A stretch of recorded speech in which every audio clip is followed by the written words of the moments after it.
the home of the do-it-yourself trucker. When everything goes wrong, you got to Redneckanize.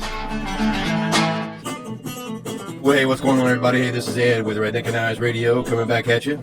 And just give us a call, 516-387-1733. Hope everybody's enjoying their Sunday evening out there. You know, we are live here every Sunday evening at 7 o'clock Eastern Time. Like I said, you can call in at 516-387-1733. You just listen along, or to be part of the conversation, you can hit 1, and we'll gladly be taking all your calls and concerns out there. Talking about life on the road, trucking, and then some. Anything you got going on out there. Like I said, we're at redneckanize.com. Don't forget to go over and subscribe to our YouTube channel. And if you can, view, like, share, comment on all of our great videos, we really appreciate it. Great things talking about a lot of what's going on out there and everything. So we appreciate everybody doing that.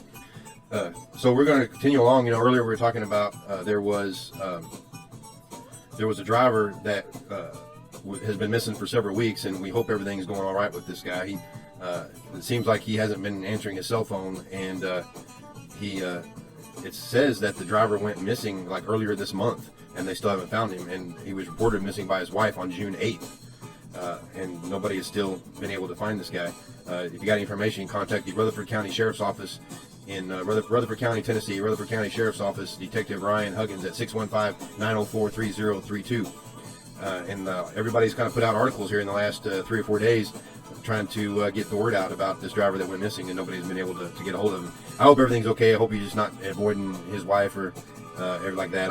It doesn't hear that they've contacted his if they've contacted the carrier that he works for to see. It seems like he might be an independent, but I'm not real sure, because he's got, according to my Google search, his name came up with an independent DOT number, but that really doesn't mean anything. You can have a DOT number and not be operating under that authority or anything. So I hope that's okay with that.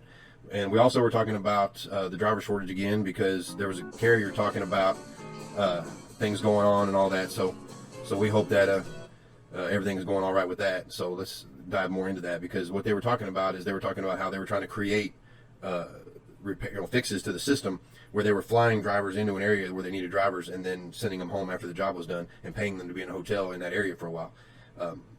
Which is all fine and dandy if drivers willing to do that. They said that over the course of like the last couple of years that they've grown this to a 200 driver pool, which is not a lot to me. I figured there would be more, but that's pretty good. When you've got an area where you need like maybe 10 or 12 drivers in one area at one particular time, you can dip into that pool maybe.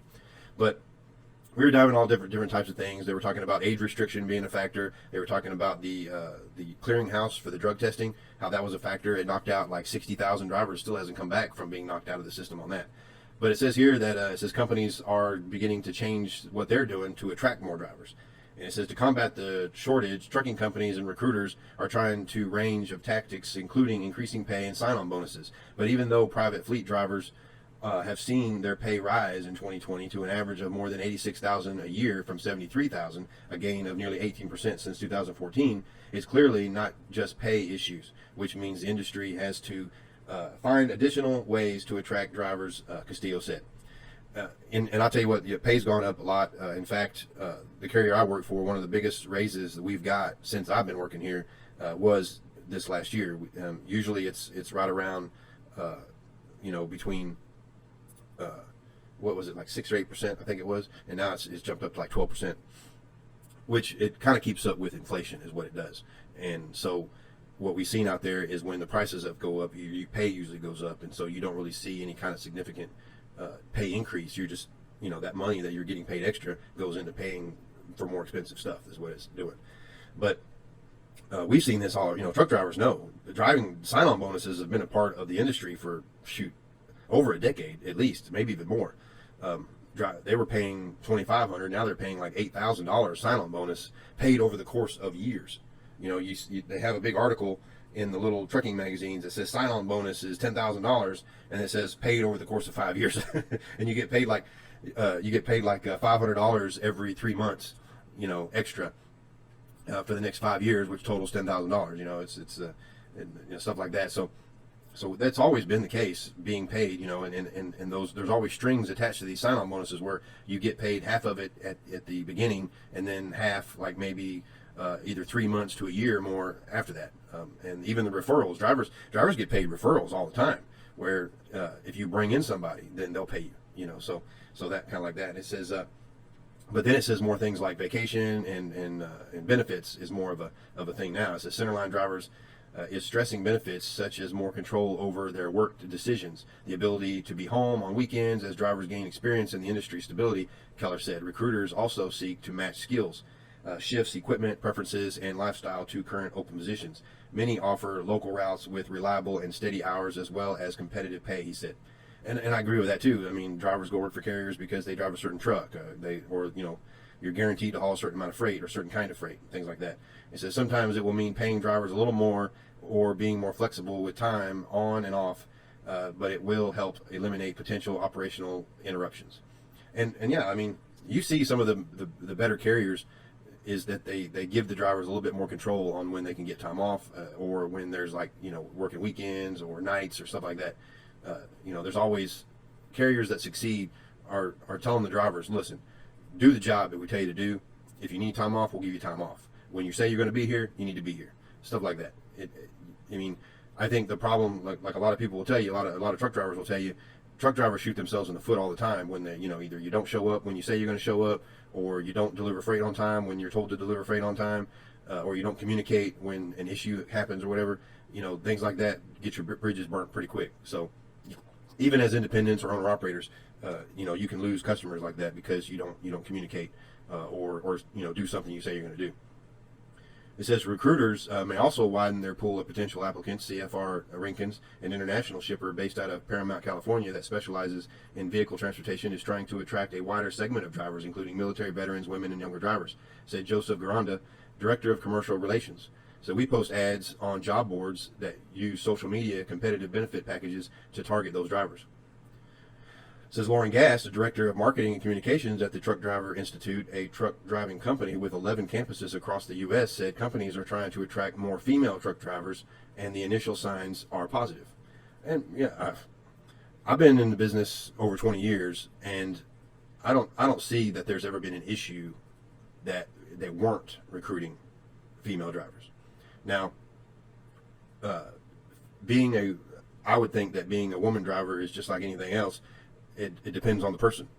Some people are capable of handling it, some people aren't, and some people are willing to make sacrifices to be gone from home, or being able to do certain types of work, and some people aren't.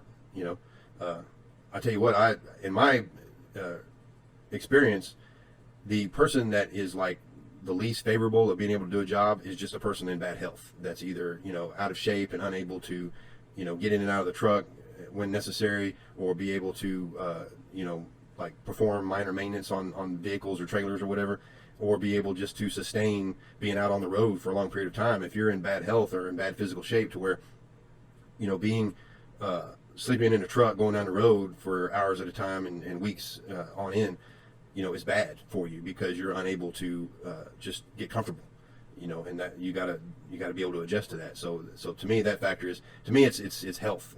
You see that now. It's because drivers are entering the workforce as a truck driver in their 30s.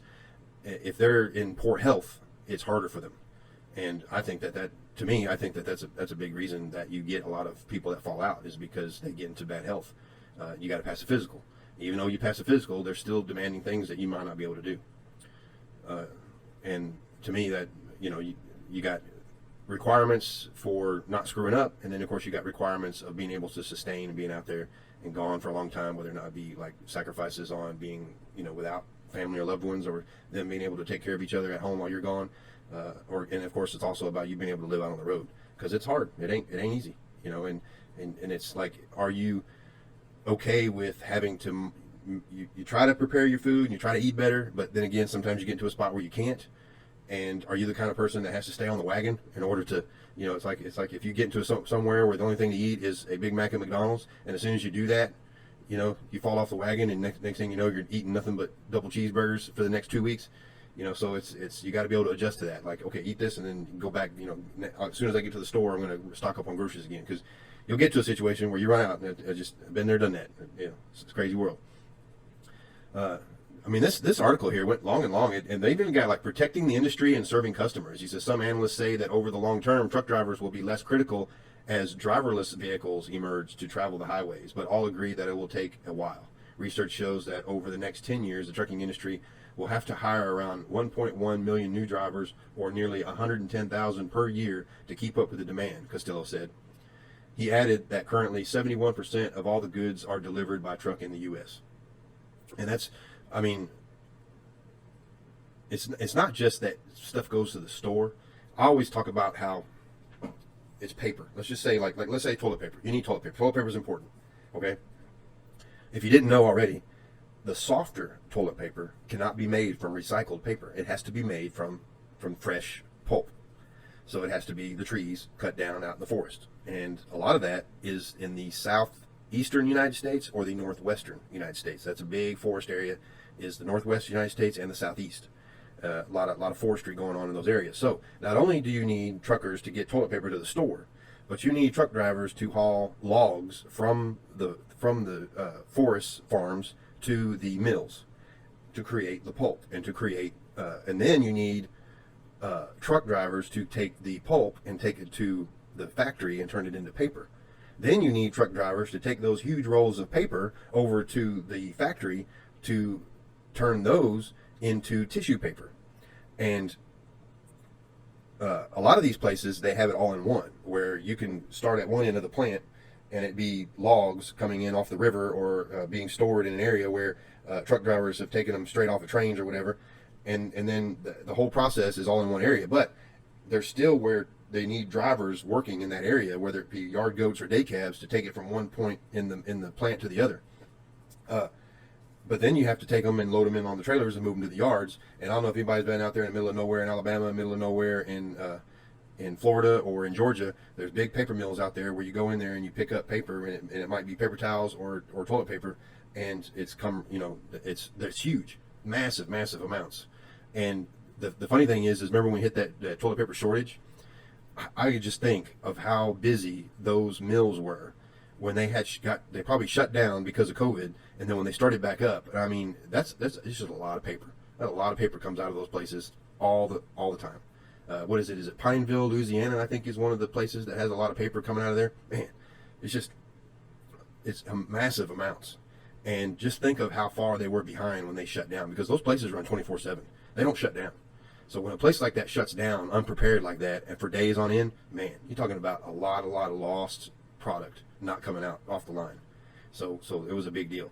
And you need truck drivers for all that stuff, you know. So when you talk about getting stuff to the store, that's only a small percentage. You know, just think about beer, okay? I've done that too, where not only do you have the product being made, which is the beer, but you also have the cans. You got aluminum. Aluminum gets transported to the plant. A lot of it's recycled, and it gets turned into more cans. We've hauled empty beer cans from Golden, Colorado to Elkton, Virginia. I don't know why.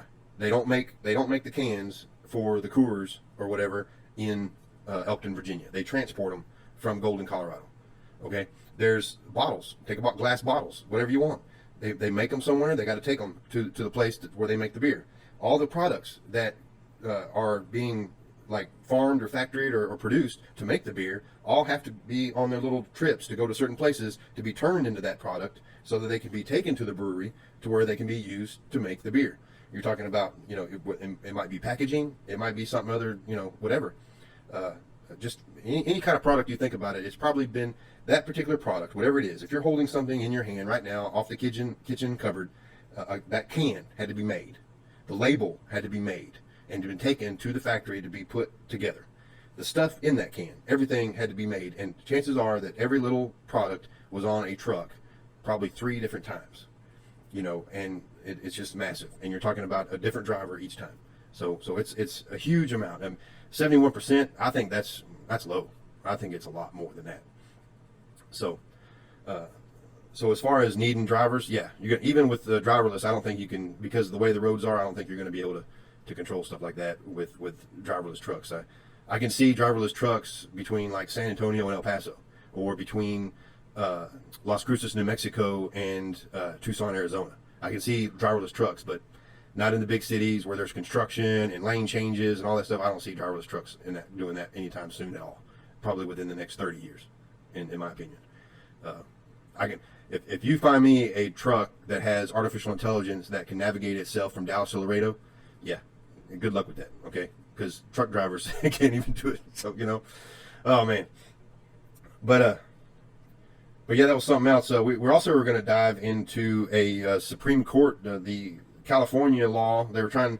It says that the California Trucking Association is trying to get the Supreme Court of the United States to look at their this AB5 legislation in California, and we'll be diving into that kind of thing, see how that goes, and see where things are going. But yeah, we're going to dive into that here a little bit soon to see how that is going. Like it, just keep in touch here. We're going to take a little break and step aside. Don't forget, check out our website, redneckanize.com. And it's call in 516-387-1733. This is Redneckanize Radio. And don't forget to check out one of our sponsors, and that's DPF Regeneration. You can give them a holler at 43010 or check them out at dpfregeneration.com. Again, this is Redneckanize Radio, 516-387-1733. We'll be back. See you in a second.